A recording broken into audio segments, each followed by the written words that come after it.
بلا کسی تاخیر ہم گزارش کرتے ہیں حضرت مولانا امین الحق عبداللہ صاحب قاسمی دامت برکاتہم سے تشریف لائیں اور اپنے قیمتی مواعظ حسنہ سے ہم سب کو مستفید فرمائیں۔ نحمده ونصلي على رسوله الكريم اما بعد فاعوذ بالله من الشيطان الرجيم بسم الله الرحمن الرحيم انا نحن نزلنا الذكر وانا له لحافظون صدق الله العظيم قال رسول الله صلى الله عليه وسلم خيركم من تعلم القرآن وعلمه او كما قال عليه الصلاة والسلام۔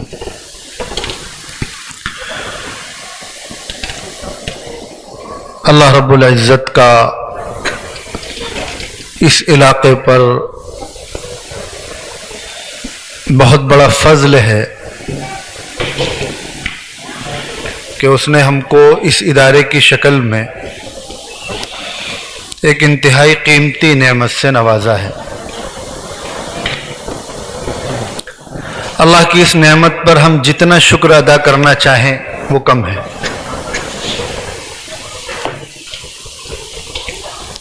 آج جو منظر آپ اپنی آنکھوں سے دیکھ رہے ہیں، ان حفاظ کرام کا کیا مقام ہے، کیا مرتبہ ہے، جہاں یہ حفاظ تیار کیے جا رہے ہیں اس مدرسے کا کیا مقام ہے، کیا مرتبہ ہے، اور ان کی برکت سے اس پورے علاقے پر اللہ کی کتنی رحمتیں اور کتنی برکتیں نازل ہو رہی ہیں۔ اگر اللہ رب العزت ہمیں وہ آنکھیں عطا فرمائے کہ ہم یہ سب کچھ اپنی آنکھوں سے دیکھ سکیں تو یقین جانیے ہم اپنا سب کچھ قربان کر کے ان اداروں کی حفاظت کریں، ان کو ترقی دینے کی کوشش کریں، ان کے فیض کو عام کرنے کی کوشش کریں۔ یہ ادارے کیا ہیں اور یہ حفاظ کیا ہیں؟ اللہ تعالیٰ نے حضرت آدم علیہ السلام سے لے کر حضرت نبی کریم صلی اللہ علیہ وسلم تک جتنی کتابیں بھیجی دنیا میں، جتنی شریعتیں بھیجی، دنیا میں زندگی گزارنے کے جتنے قوانین بھیجے، جتنے اصول و ضابطے بھیجے، ان میں سے کوئی بھی شریعت، کوئی بھی کتاب ایسی نہیں تھی جس کی حفاظت کا ذمہ خود کائنات کے رب لیں، یا جس کے باقی رکھنے کا فیصلہ اللہ رب العزت نے کیا ہو۔ کوئی بھی کتاب انتہائی جلیل القدر پیغمبر دنیا میں تشریف لائے، لیکن وقت کے ساتھ ساتھ ان کی لائی ہوئی تعلیمات محفوظ نہیں رہیں، ان کی کتابیں محفوظ نہیں رہیں۔ آج ہمارے سامنے عیسائیوں کے پاس جو بائبل ہے، اس کے بارے میں وہ یہ دعویٰ نہیں کر سکتے کہ یہ وہی بائبل ہے جو حضرت عیسیٰ ساتھ لے کر آئے تھے۔ یہودیوں کے پاس جو توریت ہے، وہ یہ دعویٰ نہیں کر سکتے کہ یہ وہی توریت ہے جو حضرت موسیٰ لے کر آئے تھے۔ دنیا کی کوئی کتاب، کوئی آسمانی کتاب، آسمانی صحیفہ، آسمانی تعلیم ایسا نہیں ہے کہ جس کے بارے میں اس کے ماننے والے یہ دعویٰ کر سکیں۔ اللہ تعالیٰ کا امت محمدیہ پر یہ احسان ہے اور قرآن پاک کا یہ اعزاز ہے، یہ خصوصیت ہے کہ اللہ تعالیٰ نے خود اس کتاب کی حفاظت کا ذمہ لیا ہے، اور قرآن میں فرمایا ہے کہ ہم نے یہ کتاب نازل کی ہے اور اس کی حفاظت کی ذمہ داری ہم خود لے رہے ہیں، ہم اس کی حفاظت کریں گے۔ جس کی حفاظت کی ذمہ داری خود کائنات کے رب لے لیں، دنیا کی کوئی طاقت اس میں کمی بیشی کر سکتی ہے؟ اور اللہ نے صرف قرآن کے الفاظ کی حفاظت کی ذمہ داری نہیں لی. لا تحرک به لسانك لتعجل به ان علینا جمعه وقرآنه فإذا قرأناه فاتبع قرآنه ثم ان علینا بیانه. اللہ نے قرآن کے الفاظ کی حفاظت کی ذمہ داری لی, قرآن کے معانی اور مطالب کی حفاظت کی ذمہ داری لی. قرآن کے الفاظ کیا ہے؟ الحمدللہ رب العالمین الرحمن الرحیم مالک یوم الدین. یہ قرآن کے الفاظ ہیں جو ہم آپ تلاوت کرتے ہیں نماز میں, نماز کے باہر. اور اس کے کیا معنی ہیں, کیا مطلب ہے, اللہ اپنے بندوں سے کیا کہنا چاہ رہے ہیں, اللہ جو کہنے والے ہیں اس سے اللہ کا کیا مراد ہے. یہ ہے قرآن کے معانی اور مطالب. اس کی حفاظت کی ذمہ داری بھی اللہ نے لی. اور آپ دیکھیے قرآن کی برکت سے, قرآن کی نسبت سے جو جو چیزیں قرآن سے جڑتی چلی گئی وہ حفاظت میں آتی چلی گئی. ان کا مقام بڑھتا چلا گیا, ان کا مرتبہ بڑھتا چلا گیا. فرشتے بے شمار ہیں, بڑے طاقتور فرشتے ہیں. کوئی رزق دینے والا فرشتہ ہے, کوئی ہوا چلانے والا ہے, کوئی بارش برسانے والا ہے. سب کے الگ الگ ڈیوٹیاں ہیں. کچھ فرشتے وہ ہیں جو انسان کے کندھوں پہ بیٹھے ہیں, کچھ فرشتے وہ ہیں جو دنیا کا نظام چلا رہے ہیں. اور فرشتوں کی تعداد اتنی ہے کہ میں کئی جگہ ذکر کر چکا, آپ بھی سنیے کہ جس طرح ہمارے یہاں کعبہ ہے بیت اللہ شریف, اسی طرح آسمانی دنیا میں بیت المعمور ہے. جس طرح یہاں ہم آپ جا کر بیت اللہ کا طواف کرتے ہیں, اس طرح روزانہ بیت المعمور میں 70,000 فرشتے روزانہ طواف کر رہے ہیں. اور فرشتے اتنے زیادہ ہیں کہ ایک مرتبہ جس فرشتے کو طواف کا موقع مل گیا اب قیامت تک اس کا نمبر نہیں آئے گا. اور روزانہ 70,000 فرشتے طواف کر رہے ہیں. ان تمام فرشتوں کا سردار کس کو بنایا گیا؟ جبرائیل امین کو. کون جبرائیل امین؟ جن کے ذمے یہ قرآن پہنچانے کی ڈیوٹی لگائی گئی. تو قرآن کا مقام آپ اس سے سمجھیں کہ جس فرشتے کے حوالے یہ قرآن کیا گیا کہ تمہیں پہنچانا ہے, اس فرشتے کو تمام فرشتوں کا سردار بنا دیا گیا. جن شہروں میں یہ قرآن نازل ہوا, اس زمانے میں تو آبادی بہت چھوٹی سی تھی, مکہ اور مدینہ. آج تو بہت وسیع ہو گئی آبادی. ان شہروں کی اللہ نے ایسے حفاظت فرما دی کہ قیامت کے قریب جب دجال نکلے گا اور ساری دنیا کی طاقت اس کی مٹھی میں ہوگی, اتنا طاقتور ہوگا کہ انسانوں کو 20 سے چیرے گا, اس کا جسم آدھا آدھا کر دے گا انسان کا, اور پھر 20 سے نکل کے جائے گا. پھر واپس جا کر اس جسم کو ملا کر دوبارہ انسان کو زندہ کر دے گا. اتنا طاقتور ہوگا.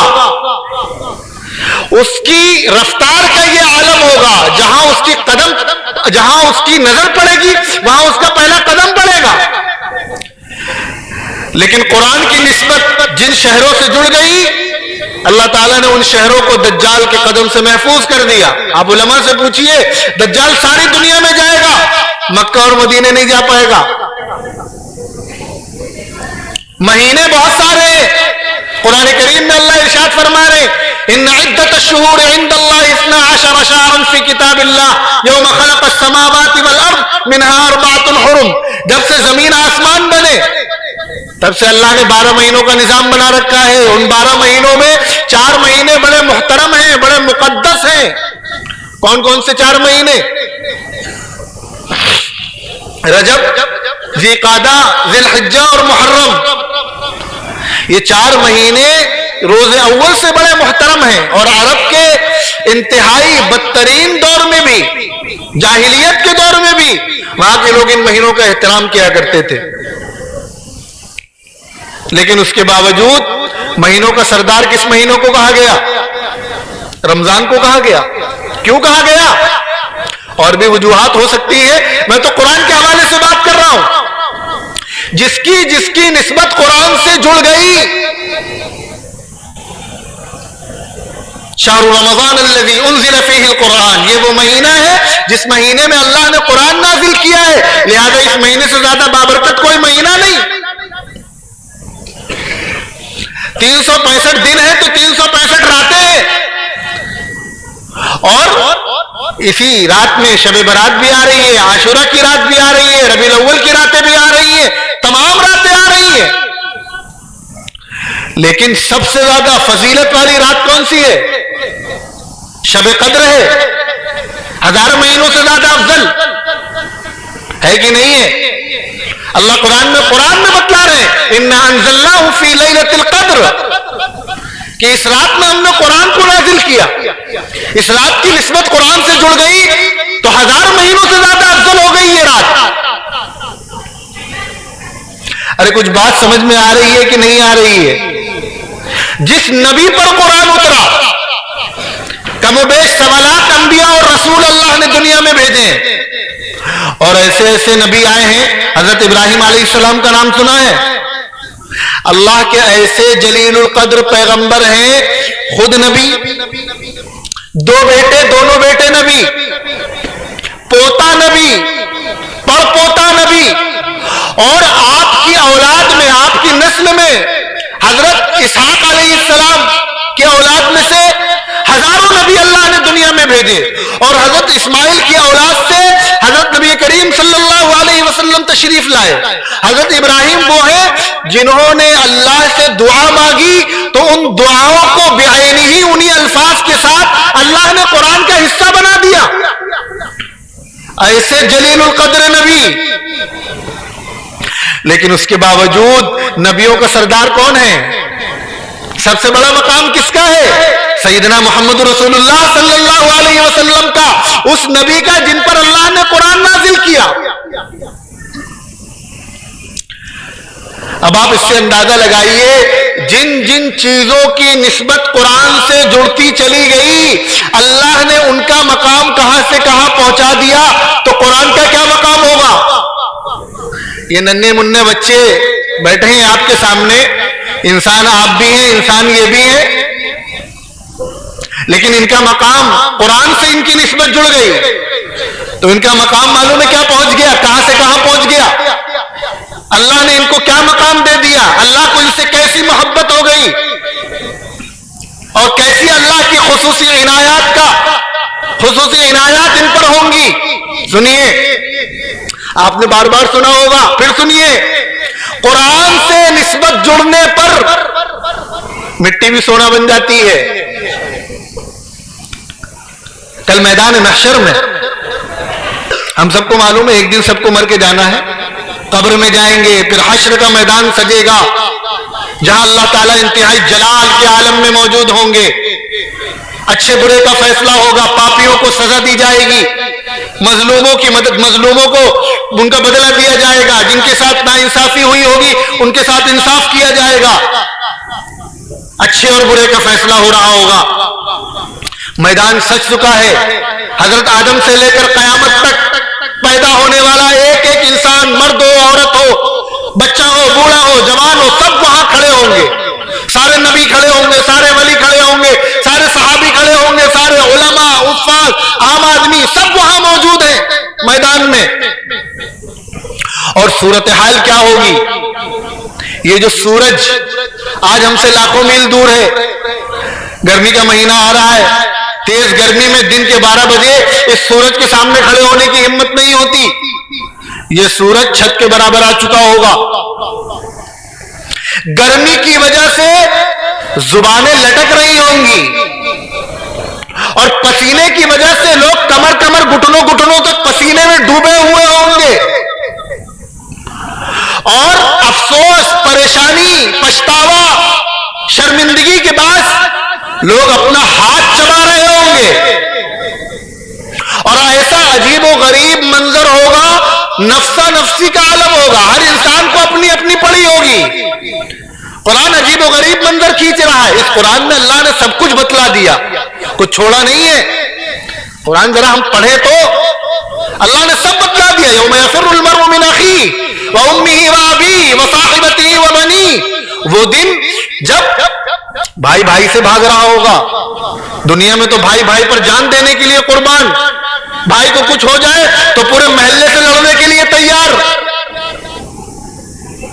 لیکن وہاں کیا ہوگا؟ بھائی بھائی سے بھاگ رہا ہوگا, ماں اپنی اولاد سے بھاگ رہی ہوگی.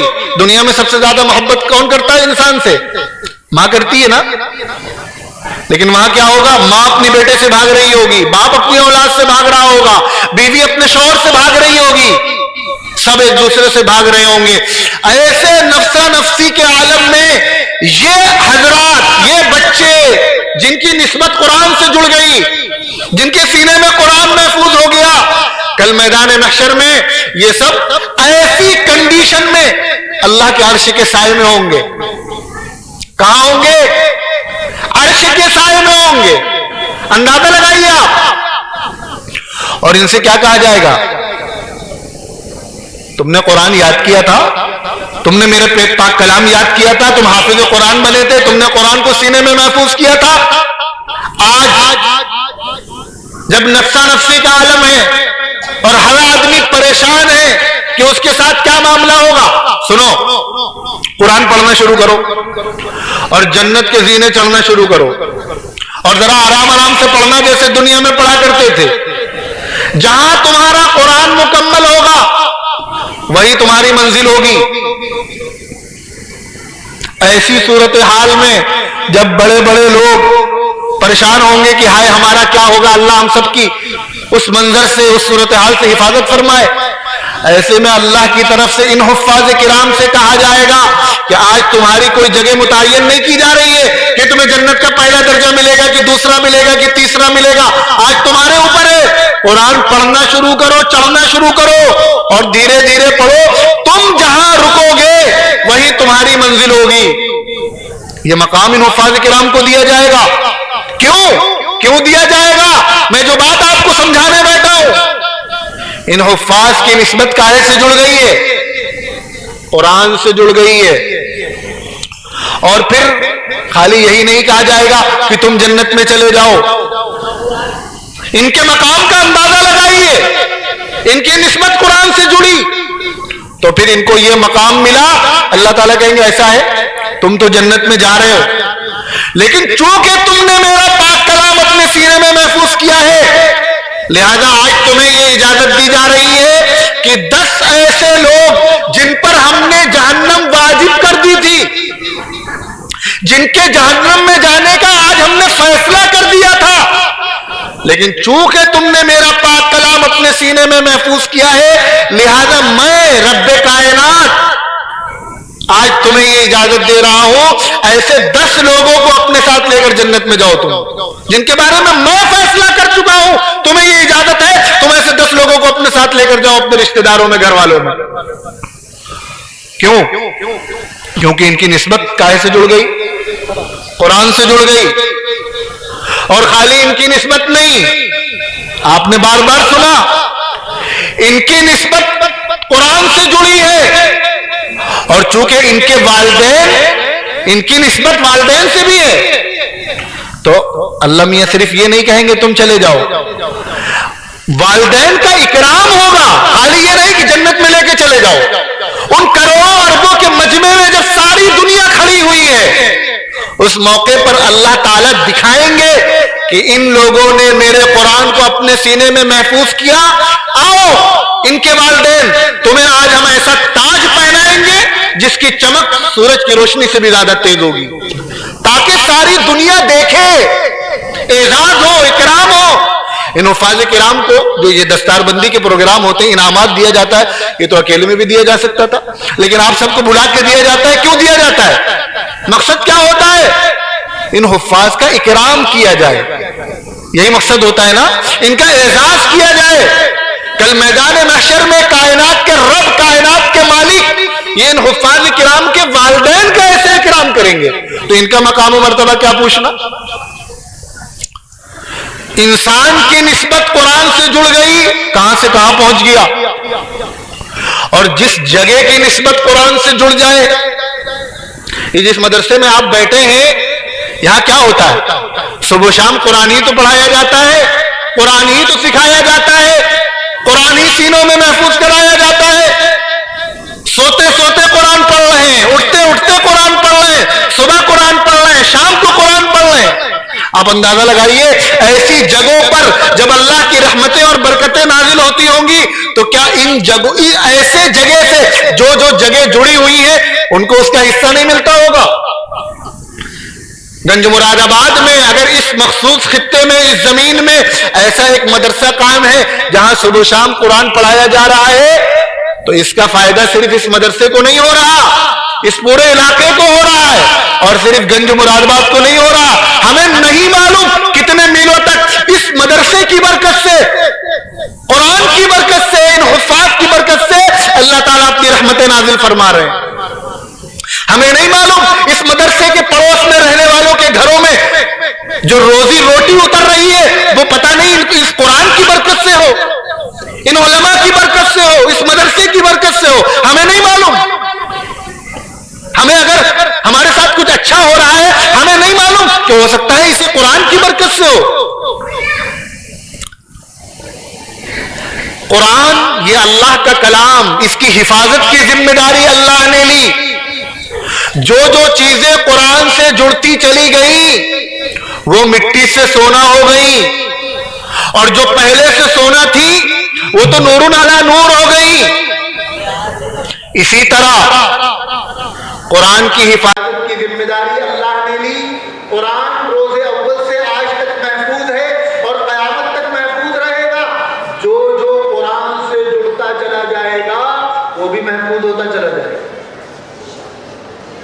جو قرآن سے جڑا وہ اللہ کی حفاظت میں آ گیا۔ آج ہماری سب سے بڑی پرابلم کیا ہے؟ ہمارے سامنے سب سے بڑا چیلنج کیا ہے؟ خاص طور پہ ہندوستانی مسلمانوں کی تناظر میں ہمیں کیا ڈر ہے؟ مسلمانوں کا کیا ہوگا؟ یہی تو ڈر ہے۔ پتہ نہیں مسلمانوں کا فیوچر کیا ہے، فلانے صاحب کی حکومت آ رہی ہے، فلانے صاحب کی حکومت آ رہی ہے، ارے کیسے جائیں گے، ہر جگہ جیتتے چلے جا رہے ہیں، مسلمانوں کا کیا ہوگا؟ مسلمانوں کو نقصان پہنچایا جا رہا ہے، بلڈوزر چلایا جا رہا ہے، کاروبار پہ حملہ کیا جا رہا ہے، مدارس کو نقصان پہنچا رہے ہیں، مساجد کو نقصان پہنچا رہے ہیں، ٹی وی چینلوں پہ بیٹھ کر مسلمانوں کے خلاف زہر اگل رہے ہیں۔ یہی تو ہو رہا ہے۔ ہر آدمی کے دماغ میں یہ ٹینشن ہے، ہاں مسلمانوں کا کیا ہوگا؟ سنو، مسلمانوں کا کیا ہوگا؟ قرآن کی حفاظت کی ذمہ داری خود رب کائنات نے لی ہے۔ جو چیز قرآن سے جڑے گی وہ اللہ کی حفاظت میں آ جائے گی، پھر وہ چاہے کوئی علاقہ ہو، زمین کا کوئی ٹکڑا ہو یا یہ چلتا پھرتا انسان ہو۔ اگر چاہتے ہو کہ ہم بھی محفوظ ہو جائیں اور دنیا کی کوئی طاقت ہمیں نقصان نہ پہنچا سکے تو قرآن سے جڑ جاؤ، قرآن کی نسبت حاصل کر لو، اور پھر ہمارے لیے تو بڑا آسان ہے۔ ابھی رمضان کا مہینہ آ رہا ہے، کتنے دن باقی ہیں؟ ہفتہ بھر کے بعد رمضان کا مبارک مہینہ شروع ہو رہا ہے، اور اس مہینے کو تو رمضان سے جو خاص نسبت حاصل ہے ابھی اس کا تذکرہ ہوا۔ اسی مہینے میں قرآن اترا، لیلۃ القدر جس رات کو قرآن اترا وہ بھی اسی مہینے میں ہے، اور اس مہینے کی ایک خاص نماز تراویح میں قرآن باقاعدہ پڑھا اور سنا جاتا ہے۔ اور ہم آپ عام دنوں کے مقابلے میں رمضان میں تلاوت بھی زیادہ کرتے ہیں کہ نہیں کرتے؟ تو آج اس عظیم الشان قرآنی اجتماع سے، قرآن کی عظیم الشان محفل سے ہر فرد یہ نیت کر کے اٹھے کہ ہم اپنی پوری زندگی قرآن سے تعلق جوڑیں گے نا انشاءاللہ، اور یہ سمجھ کر جوڑیں گے کہ اللہ کی آخری اور پاک کتاب ہے جس کی حفاظت کا وعدہ خود اللہ نے فرمایا۔ جو چیز اس کتاب سے جڑے گی وہ اللہ کی حفاظت میں آ جائے گی اور اس کا مقام و مرتبہ بہت بلند ہو جائے گا، اللہ کو اس سے محبت ہو جائے گی۔ اس لیے ہم قرآن سے جڑیں گے۔ اور قرآن سے جڑنے کا کیا مطلب ہے؟ قرآن سے جڑنے کا صرف یہ مطلب نہیں کہ گھر میں لا کے قرآن رکھ لیا۔ قرآن سے جڑنے کا مطلب یہ ہے کہ ہمارے رب نے یہ کتاب اتاری ہے ہمارے آپ کے پڑھنے اور سمجھنے کے لیے، رکھنے کے لیے نہیں اتاری ہے۔ قرآن سے جڑنے کا مطلب یہ ہے کہ ہم اس قرآن کو پڑھیں اور قرآن کو سمجھیں۔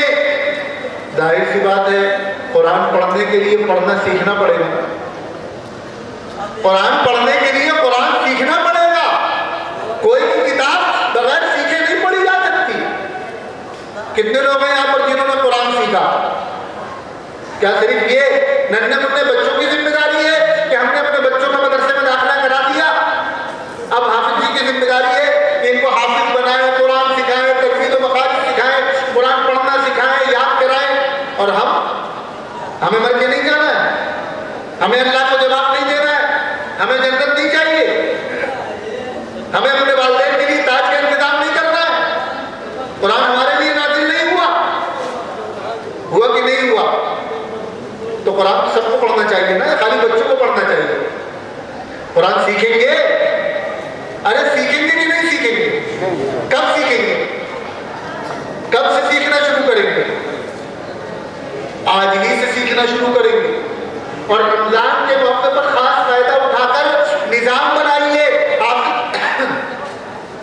حافظ فرمان صاحب کے پاس آئیے، ان کے پیر پکڑیے،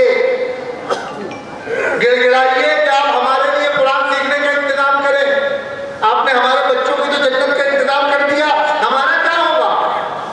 ہمیں بھی تو جنت چاہیے، ہمیں بھی تو جنت کی نعمتیں چاہیے، ہمیں بھی تو اللہ کی رضا چاہیے۔ ہم ساری زندگی غفلت میں پڑے رہے، 50 سال 60 سال کی عمر ہو گئی، داڑھی سفید ہو گئی، نانا دادا پردادا بن گئے، آج تک ہم نے قرآن پڑھنا نہیں سیکھا، اپنے رب کا کلام جو انہوں نے بھیجا ہے ہمارے لیے۔ اس سے زیادہ افسوس کی کوئی بات ہے؟ تو قرآن سیکھیں گے، سب لوگ نیت کریں اور حافظ جی کے پاس، حافظ فرقان صاحب کے پاس آ کر گزارش کریں کہ آپ ہمارے لیے نظام بنائیے۔ کم از کم رمضان کے ایک مہینہ یہ طے کر لیں کہ ہم قرآن صحیح پڑھنا سیکھیں گے، اور قرآن صحیح پڑھنے کے ساتھ ساتھ قرآن میں ہمارا رب ہم سے کیا کہہ رہا ہے وہ بھی تو سمجھنا ضروری ہے۔ اچھا ایک آخری بات کہوں گا، اور مجھے یاد پڑ رہا ہے کہ جب میں پچھلے سال آیا تھا تب بھی یہ بات آپ سے کہہ کر گیا تھا، پتہ نہیں کتنا اس پر عمل ہوا کہ نہیں ہوا۔ دنیا میں جب دو لوگ آپس میں گفتگو کرتے ہیں، آپس میں بات کرتے ہیں، تو اس کے لیے کیا سب سے زیادہ ضروری ہوتا ہے؟ سب سے زیادہ ضروری یہ ہوتا ہے کہ کہنے والے کو پتا ہو کہ وہ کیا کہہ رہا ہے، اور سننے والے کو سمجھ میں آ رہا ہو کیا کہا جا رہا ہے۔ یہی تو ہوتا ہے۔ اب ہم کانپور سے اتنی دور سفر کر کے آپ کے پاس آئے، ہم آدھے پون گھنٹے کی لچے دار تقریر کریں اور ہمیں پتہ چلے کہ سننے والوں کو کچھ سمجھ ہی میں نہیں آ رہا تھا، ہم دوبارہ آئیں گے؟ یا ہم لچے دار تقریر کر دیں اور ہم ہی کو خود نہ پتا ہو ہم کیا کہہ رہے ہیں، تو دنیا کیا کہے گی؟ ایسے آدمی کو کوئی عقل مند کہے گا؟ کیا کہے گا؟ بھیا ان کو آگرہ بھیجو، یہ کیا بول رہے ہیں انہیں خود نہیں پتا۔ ایسا ہوتا ہے کہ نہیں ہوتا؟ اگر باپ اپنے بیٹے سے کوئی بات کرے، اس کو بہت دیر تک سمجھائے اور پتہ چلے کہ بیٹے کو تو کچھ پلے ہی نہیں پڑ رہا، تو باپ کو غصہ آئے گا؟ قرآن میں کائنات کے رب ہم سے بات کر رہے ہیں، ہم سے گفتگو کر رہے ہیں، ہم کو بتلا رہے ہیں کہ تمہیں کس طرح زندگی گزارنی ہے، تمہیں کب کیا کرنا ہے، کب یا کیا نہیں کرنا، اور کبھی محبت سے، کبھی ڈانٹ کر، کبھی پیار سے۔ اللہ تعالیٰ جو اپنے بندوں سے بعض روایات میں 70 ماہوں سے زیادہ، بعض روایات میں 100 ماہوں سے زیادہ محبت کرنے والے، وہ اپنی پاک کلام، پاک کتاب میں ہم سے، آپ سے بات کر رہے ہیں، ہمیں آپ کو ہدایات دے رہے ہیں۔ ہمیں آج تک فرصت ہی نہیں کہ ہمارا رب ہم سے کیا کہہ رہا ہے اس کو سمجھنے کی کوشش کریں۔ اس سے زیادہ افسوس کی کوئی بات ہے؟ اور خالی یہ نہیں کہ ہمارا رب جو ہم سے کہہ رہا ہے تو ہمیں نہیں پتا، ہم اپنے رب سے کیا کہہ رہے ہیں ہمیں یہ بھی نہیں پتا۔ دن میں 5 وقت نماز پڑھتے ہیں نا، نماز میں اپنے رب سے باتیں کرتے ہیں، آج تک ہم نے یہ جاننے کی کوشش کی کہ ہم نماز میں اپنے رب سے کیا کہہ رہے ہیں؟ اگر دنیا میں ہم کوئی بات ایسی کہیں کہ ہمیں خود نہ سمجھ میں آ رہا ہو تو دنیا ہمیں پاگل کہتی ہے، اور ہم کائنات کے رب سے بات کر رہے ہیں اور ہمیں پتہ ہی نہیں ہم کیا بات کر رہے ہیں۔ تو قرآن پڑھنا ایک چیز ہے، صحیح پڑھنا ضروری ہے، اور قرآن سمجھنا بھی ضروری ہے کہ ہمارا رب ہم سے کیا کہہ رہا ہے۔ اور اللہ تعالیٰ کے لیے یہ کوئی عذر نہیں چلے گا کہ ہمارے پاس وقت نہیں تھا، ذمہ داریاں بہت تھیں، کام بہت تھا، دن بھر کھیتی باڑی میں یا دکان میں لگے رہتے تھے۔ ہماری ضرورت ہے یہ قرآن، اور ہر آدمی کو پڑھنا چاہیے۔ تو کب سے یہ کام شروع کریں گے کہ نہیں کریں گے؟ اس مدرسے سے فائدہ اٹھائیے۔ یہ مدرسہ آپ کے پورے علاقے کے لیے عظیم نعمت ہے، اللہ کی رحمت ہے۔ اس کی برکت سے ہمیں کیا کیا مل رہا ہے ہمیں نہیں پتا، پتہ تب چلے گا جب ہماری آنکھ بند ہوگی۔ ان حفاظ کرام کی قدر کیجئے، ان کے مقام و مرتبے کو پہچانیے۔ ان کا صحیح مقام نہ ہم بیان کر سکتے ہیں نہ تصور کر سکتے ہیں۔ ان کا مقام ہمیں تب پتہ چلے گا جب ہماری آنکھ بند ہوگی۔ ان کو پڑھانے والے علماء، ان کے استاد، ان کے قاری صاحب، ان کا مقام و مرتبہ ہم نہیں جانتے۔ ان کا مقام ہمیں تب پتہ چلے گا جب ہماری آنکھ بند ہوگی۔ لیکن آنکھ بند ہونے کے بعد جب پتہ چلے گا پھر دوبارہ ہمیں موقع نہیں ملے گا، پھر صرف پچھتاوا ہوگا۔ یہ زندگی اللہ نے اس لیے دی ہے کہ اسی زندگی میں موقع غنیمت جان کر سب کچھ کر لو تاکہ پھر بعد میں پچھتاوا نہ ہو۔ تو اس وجہ سے دعا فرمائے اللہ تعالی ہم سب کا تعلق قرآن سے جوڑے، ہمیں قرآن کی نسبت عطا فرمائے تاکہ ہم بھی مٹی سے ہیرا بن جائیں۔ بس یہی چند باتیں تھیں جو حفظ قرآن کی نسبت سے آج یہ عظیم الشان اجتماع جو یہاں منعقد ہوا اس کی برکت سے یہاں آنا ہوا، آپ کے سامنے یہ باتیں عرض کر دی۔ دعا فرمائیے اللہ تعالیٰ مجھے بھی اس پر عمل کی توفیق دے، آپ کو بھی عمل کی توفیق دے۔ وآخر دعوانا الحمدللہ رب العالمین۔ مختصر سے دعا فرما لیجیے۔ الحمدللہ رب العالمین، اللهم صل على محمد وعلى آل محمد كما صليت على إبراهيم وعلى آل إبراهيم إنك حميد مجيد، اللهم بارك على محمد وعلى آل محمد كما باركت على إبراهيم وعلى آل إبراهيم إنك حميد مجيد۔ یا اللہ ہمارے گناہوں کو معاف فرما دیجیے، ہماری خطاؤں کو درگزر فرما دیجیے۔ آپ کے پاک کلام کی جو خدمت یہاں کی جا رہی ہے اس کو اپنی بارگاہ میں قبول فرما لیجیے۔ میرے مالک قبول فرما لیجیے، قبول فرما لیجیے۔ اس جگہ کو قبول فرما لیجیے، اس علاقے کو قبول فرما لیجیے، اس ادارے کو قبول فرما لیجیے۔ ادارے میں خدمت کرنے والے اس کے ذمہ داران اساتذہ کرام کو قبول فرما لیجیے۔ پڑھنے والے طلباء کو، محنت کرنے والے طلباء کو قبول فرما لیجیے۔ جنہوں نے قرآن کریم اپنے سینے میں محفوظ کیا ہے ان کو اپنی بارگاہ میں قبول فرما لیجیے۔ قرآن کی نسبت ہم سب کو عطا فرما دیجیے، قرآن کی برکات ہم سب کو عطا فرما دیجیے، رحمتوں اور برکتوں سے مالا مال فرما دیجیے۔ ہر طرح کے شرور سے ہم سب کی اور ان حفاظ کی، اس ادارے کی، اس علاقے کی حفاظت فرما دیجیے۔ ہر طرح کا خیر ہم سب کو، اس ادارے کو، اس حفاظ کو، ادارے کے ذمہ داران کو، علاقے کو عطا فرما دیجیے۔ آپ کے آخری محبوب پیغمبر حضرت محمد صلی اللہ علیہ وسلم نے قرآن کے جو حقوق بتلائے ہم سب کو وہ حقوق ادا کرنے کی توفیق عطا فرما دیجیے۔ میرے مالک ہم سب کو قرآن والا بنا دیجیے، ہم سب کو قرآن والا بنا دیجیے، ہم سب کو قرآن والا بنا دیجیے۔